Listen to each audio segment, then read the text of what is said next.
Valentine's Day was more than just a date on the calendar for me, Tom Patterson. It was a mission. This year, it had to be perfect. Ever since Alana had returned from her failed Hollywood stint, there was a subtle void between us. I hoped tonight might bridge that gap, reconnecting us not just as a married couple, but as the dreamers who once promised each other the stars. I was in the garage, my makeshift command center, surrounded by sticky notes and a calendar marked with reminders. My hands were dirty, not from fixing cars at the dealership, but from crafting what I hoped would be the night of our lives. Each detail was meticulously planned, her favorite lilies ordered, reservations at Chez Louis confirmed, and the clincher, a karaoke nightcap at the 8th note, where we first met. "Daddy, why are there so many flowers in the garage?" Danielle's innocent question broke my concentration. She stood in her school uniform, backpack slung carelessly over one shoulder, a curious gleam in her eyes. "These are for Mom. Do you think she'll like them?" I asked, holding up a bouquet for inspection. Danielle nodded enthusiastically. "She loves lilies. Are you going to tell her about the surprise now?" "No, sweetie, it's a secret. Just between you and me, okay?" I winked, and she mimicked the action, sealing our pact. I dropped Danielle off at school, her laughter echoing in the car, a bittersweet reminder of the joy Alana and I once shared effortlessly. Driving to work, I rehearsed the evening in my mind. Dinner would be delicate, a prelude to the real event. The karaoke bar was where I planned to remind Alana of the days when singing off-key was our perfect date night. By the time I reached Deo's auto service, where I was the service director, my phone buzzed. It was Alana. "Tom, I got a call from Walt Recker. Remember him? From the karaoke contest last month?" Her voice was a mix of excitement and hesitation. "Walt Recker? Yeah, I remember him. What about him?" I tried to keep my tone neutral, but my grip tightened on the phone. "He invited me to come down to the 8th note tonight. They're short a singer for their Valentine's special. He thinks I could fill in." The words rushed out, tinged with an eagerness I hadn't heard in a long time. "Tonight?" A pang of disappointment hit me. "But, Alana, we had plans, remember? It's Valentine's Day." There was a pause. "I know, Tom, and I'm sorry. It's just, this could be a big opportunity for me. Singing again, even just for tonight, it feels right." I swallowed the lump forming in my throat. "I get it. Maybe I can swing by after dinner, watch you perform." My words were a compromise, a lifeline to the plan that was slowly unraveling. "That would be amazing. I love you, Tom. Thank you for understanding." Her relief was palpable, and even through the phone, it felt like a small victory. "I love you too," I said, but the line had already gone dead. As I hung up, the neatly laid plans in my mind felt like a house of cards, fragile and swaying. But this was for Alana, for us. Tonight, I would be there, in the crowd, cheering the loudest, hoping our song was still waiting for its final verse. Despite the change in plans, my resolve to make the evening memorable for Alana remained intact. After a quiet dinner at Chez Louis, where we shared a meal but not much conversation, we headed to the 8th note.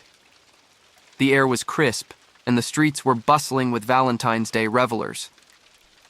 Alana seemed anxious, rehearsing her lines and humming her tunes under her breath. When we arrived, the karaoke bar was buzzing with energy. Red and pink balloons floated near the ceiling, and every table was adorned with candlelight, creating a warm, inviting glow. The stage was set up at the far end of the room, a beacon for the evening's entertainment. "Tom, there he is. That's Walt Recker," Alana pointed out as we made our way through the crowd. The man in question had a Rockstar aura, with a mane of graying hair and a charismatic smile that seemed to draw people in. Walt spotted us and waved, striding over with open arms. "Alana, glad you could make it. And you must be Tom," he said, extending his hand. His grip was firm, and his eyes twinkled with a mix of friendliness and professional interest. "Yes, nice to meet you, Walt. I've heard a lot about you," I replied. my voice steady despite the unease creeping up my spine. Hopefully, all good things. Alana, we're up in 10 minutes.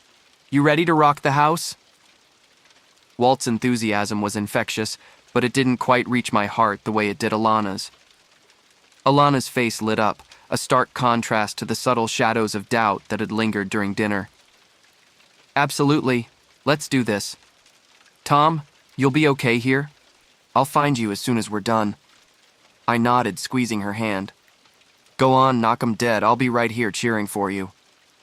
As she disappeared backstage with Walt, I secured a spot at the bar with a clear view of the stage. The bartender, a friendly guy in his mid-30s, handed me a beer without prompting. First one's on the house for the patient husbands, he joked, noticing my solitary status. Thanks, I said, managing a smile. It's going to be an interesting night. The lights dimmed, and a hush fell over the crowd. The first few acts were a mix of enthusiastic amateurs and a couple of surprisingly talented singers. Then, the announcer's voice boomed through the speakers. Ladies and gentlemen, give it up for tonight's special guest, Alana Patterson. The applause was thunderous as Alana took the stage. She was a vision in a shimmering blue dress that reflected the stage lights with every movement. The music kicked in, and she began to sing, her voice stronger and more confident than I remembered. From my spot at the bar, I watched, mesmerized by her transformation. She moved across the stage with a natural grace, interacting with the band and the audience, who were completely captivated by her performance. After her set, which ended with a rousing rendition of a classic rock ballad that earned her a standing ovation, Alana found me. Her cheeks were flushed with excitement, her eyes sparkling with adrenaline. Tom, did you see that? It felt amazing, she exclaimed, her enthusiasm bubbling over. I saw every second. You were incredible, Alana, truly, I said, meaning every word. It was hard not to be proud of her, to not share in her joy, even though a part of me ached with the realization that this world pulled her in a way I no longer could. Do you think I could really do this? Sing again, maybe more often? Her question hung between us, loaded with possibilities and what-ifs. We can talk about it, figure out what it means for us. Tonight, let's just enjoy the moment, I suggested, pulling her close for a kiss that held promises and goodbyes all at once. As we rejoined the celebration, the weight of the evening settled around me. Tonight was a turning point, one that could either open a new chapter for us together or start the slow, silent closing of a book I wasn't ready to end. The weeks following Valentine's Day unfolded like the calm before a storm. Alana's performance at the 8th note had rekindled a spark within her that nothing, not even our weekend family outings, could rival. She spent more evenings at rehearsals than at home, her absence at the dinner table becoming the new norm. One Thursday evening, I was setting the table for dinner, a task that Danielle had insisted on helping with. Her small hands struggled with the tablecloth, her brow furrowed in concentration. Daddy, why does Mommy have to work late again? She said she'd teach me that new song, Danielle muttered, disappointment tinging her voice. I sighed, placing the plates down a little harder than necessary. Mom's busy, honey, but I'm here. Maybe I can help with the song. Danielle smiled, a bit forced but appreciative. It's okay, Daddy. We can wait. Maybe this weekend? Maybe, I replied, though we both knew the likelihood was slim.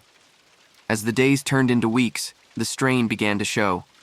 Not just in the missed dinners or the unanswered calls, but in the way Alana and I spoke to each other. Our conversations, once filled with laughter and shared secrets, had dwindled to logistics and necessary exchanges about Danielle's schedules. One particularly tense evening, I confronted Alana about it. She had just come home, her eyes alight with the thrill of the stage, and I couldn't hold back any longer. Alana, we need to talk, I said as soon as Danielle was out of earshot, upstairs in her room. She paused, her smile fading slightly. What's wrong, Tom? It's about all this, I gestured vaguely, encompassing the silent house around us. "You're never here anymore. Danielle misses you. Hell, I miss you." Alana's face closed off, her joy from the evening's performance evaporating. "What do you want me to say, Tom? That I'm sorry for finding something that makes me happy? That brings me to life?" I rubbed my temples, feeling a headache coming on. "No, that's not what I'm saying. I'm glad you found your passion again. But can't you find a balance? We're a family, Alana.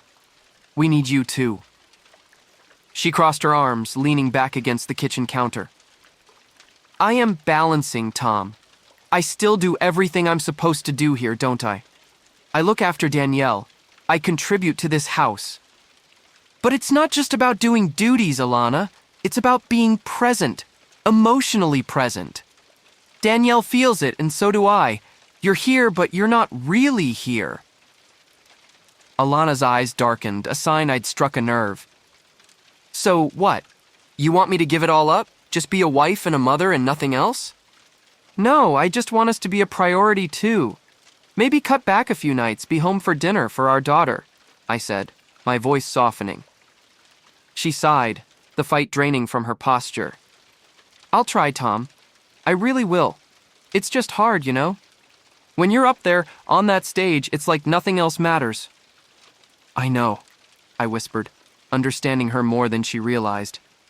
"But remember, we're your stage too, Alana. Don't forget about us." Alana nodded, a silent agreement hanging between us as we both wondered if the stage she truly belonged on was becoming too far removed from the one we shared at home. A month had passed since our conversation about balance, and while Alana had made a few efforts to be home more often, the draw of the stage was palpable.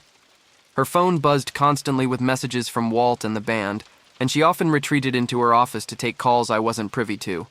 The seeds of doubt began to sprout roots. I had always prided myself on being a trusting husband, but the combination of secrecy and distance was too much.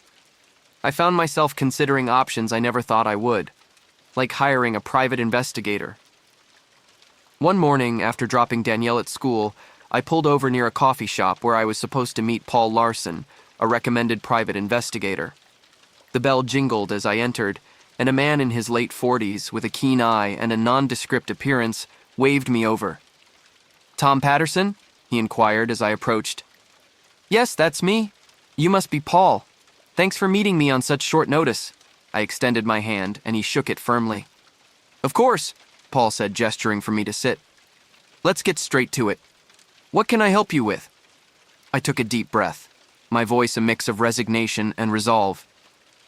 "I think my wife might be seeing someone else.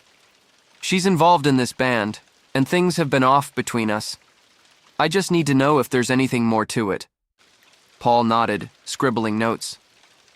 "Understood. What details can you provide? Names, places, any specific concerns?" "Walt Recker, he's the band leader. They practice mostly at the 8th Note and sometimes at a studio downtown. She's there a lot, late nights, and I trailed off, the weight of my suspicions heavy in my throat. Paul looked up, his gaze steady. "Say no more, Tom. I'll start with some basic surveillance. Track her movements, see who she meets with, how they interact. We'll keep everything discreet. I just need the truth, Paul." "Whatever it is," I said, feeling the finality of my decision. Paul nodded again. "You'll have it. Give me a few days to gather some information." The next few days were agonizing. I tried to act normal around Alana and Danielle, but the undercurrent of my actions, the waiting for a report from Paul, gnawed at me constantly. Finally, Paul called me to meet again. We sat in the same coffee shop, the air thick with the scent of espresso and my anxiety. "Tom, I have some findings for you," Paul began, sliding a folder across the table. It contained photos and notes, photos of Alana and Walt, laughing together, sometimes touching, a hand on the back, a little too close for comfort. They spend a lot of time together, often after rehearsals. I didn't catch anything explicitly incriminating, but their familiarity is notable, Paul explained. I sifted through the photos, each one a jab to my heart. This doesn't mean anything definitive, right? They could just be friends? Paul regarded me thoughtfully. They could be. But you know her better than anyone. What does your gut tell you? My gut? I echoed, feeling a mix of anger and sorrow. It tells me something's not right, but I need more, Paul. Can you keep watching? Of course, Tom. I'll get more details for you. We'll figure this out, he assured me, his voice firm. As I drove home, the pieces of the puzzle lay scattered in my mind, none of them fitting together to form a picture I wanted to see. This investigation, initiated by a desperate need for truth, was leading me down a path that I feared to follow, yet knew I must. The following week was a blur of waiting and watching, the tension at home escalating silently as Alana remained oblivious to the investigation. My interactions with her were strained, forced smiles and minimal conversation, while my evenings were spent examining the new reports from Paul. His findings were more of the same, candid shots and detailed observations of Alana's and Walt's interactions that bordered on intimate but never conclusively crossed the line. I decided it was time to confront Alana. I needed to hear her side of the story, to look her in the eyes while she explained. It felt like the only way to salvage the remnants of trust that once bound us. On a cool Thursday evening, I waited for her in the living room, the photos and reports spread out on the coffee table. My heart pounded as I heard her car pull into the driveway. She entered the house, her face lighting up when she saw me, but her smile faltered at the sight of the documents. Tom, what is all this? Alana asked, her voice faltering as she picked up one of the photos. We need to talk, Alana. Sit down, please, I said, my voice more steady than I felt. She sat, her eyes never leaving the photos. These are from Paul, a private investigator. I hired him because I felt something was off between us. I needed to understand why. You spied on me? Her voice was a mix of hurt and incredulity. I needed to know the truth, Alana. Are you having an affair with Walt?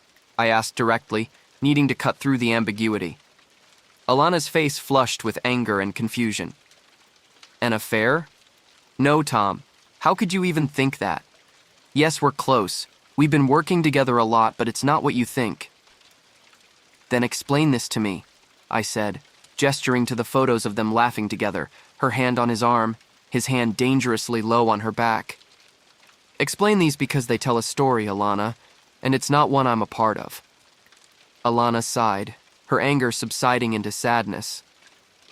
Walt has been a great friend and mentor. He's helped me find a part of myself I thought was lost forever.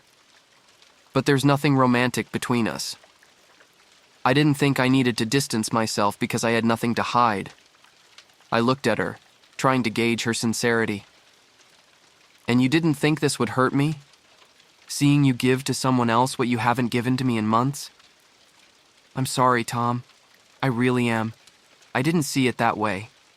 I've been so caught up in the music and feeling alive again, she explained, her voice breaking.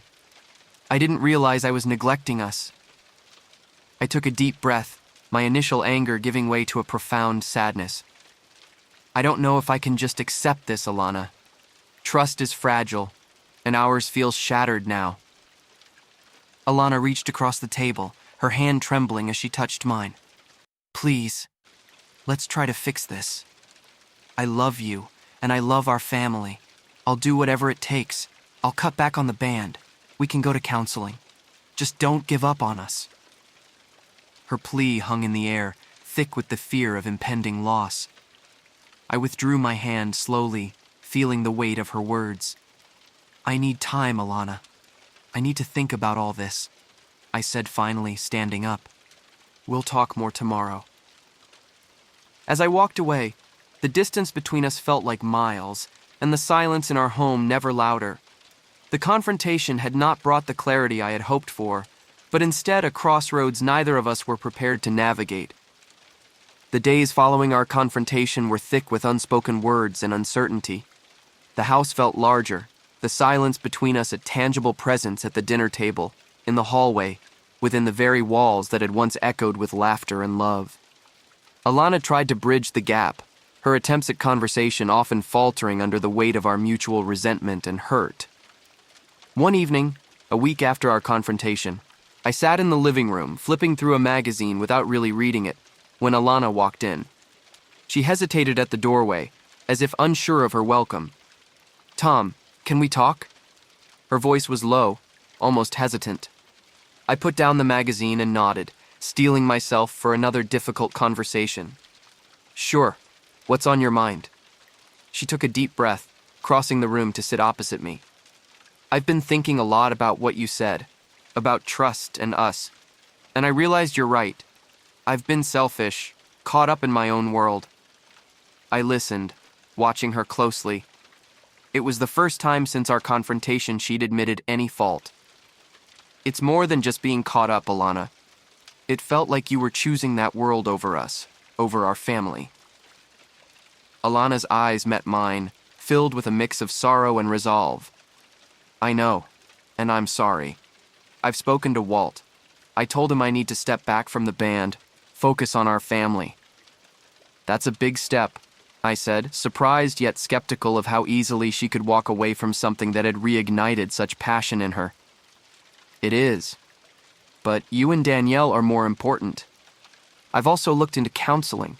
If you're willing, I think it could help me, understand how to balance these parts of my life without hurting the people I love."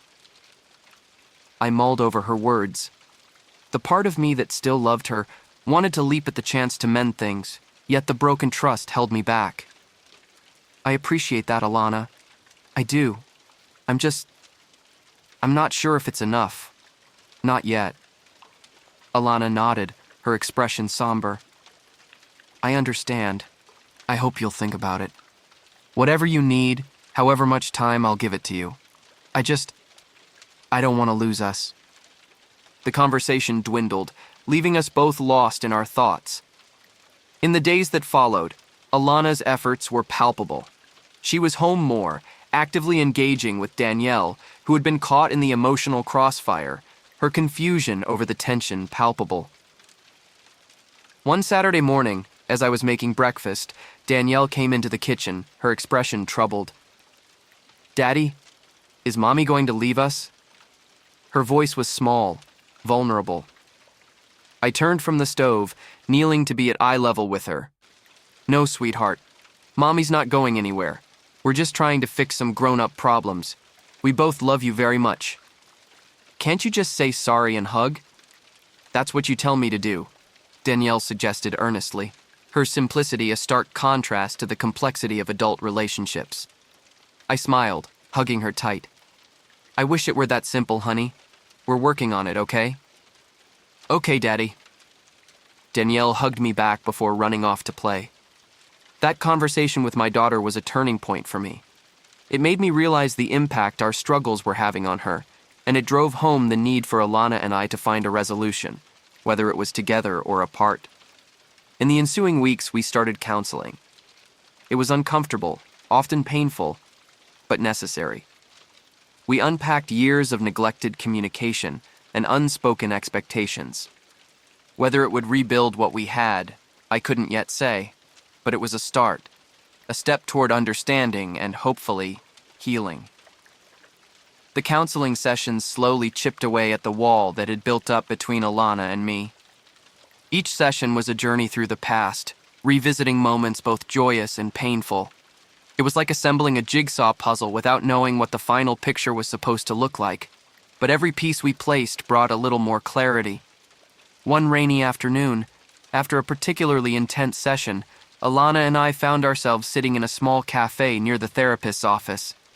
The cafe was nearly empty, the sound of rain tapping against the window creating a somber backdrop to our conversation. "Tom, do you remember our trip to the lake the year before Danielle was born?" Alana asked, stirring her coffee absent-mindedly. I smiled at the memory, a brief respite from the tension.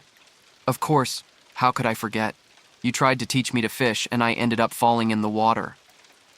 Alana laughed, a genuine sound that I hadn't heard in a long time. "You were so stubborn about it. Kept saying you didn't need help from a city girl." "Yeah, well, you proved me wrong," I admitted, feeling a warmth that had been missing from our interactions for too long. Those were simpler times, weren't they? They were, she agreed, then sighed. Tom, I'm sorry for letting us get lost along the way. I got so caught up in trying to find a piece of myself that I lost sight of what I already had. I lost sight of us. I reached across the table, taking her hand. I think we both lost sight, Alana. Maybe we got too comfortable, stopped trying. But sitting here talking like this, it gives me hope that we can find our way back. Alana squeezed my hand, her eyes meeting mine. Do you really believe that? After everything? I want to believe it, Alana. For our sake, and for Danielle's, I said earnestly. We owe it to her to try. The conversation shifted to lighter topics after that, the laughter and shared memories a balm to our bruised hearts. But the drive home was quiet, each of us lost in our thoughts. Later that night, after Alana had gone to bed, I sat in the living room, the house quiet around me. I turned over the events of the past few months in my mind, the uncertainty, the pain, and the tentative steps toward reconciliation. Are you coming to bed? Alana's voice broke through my reverie as she stood in the doorway, a soft smile on her lips.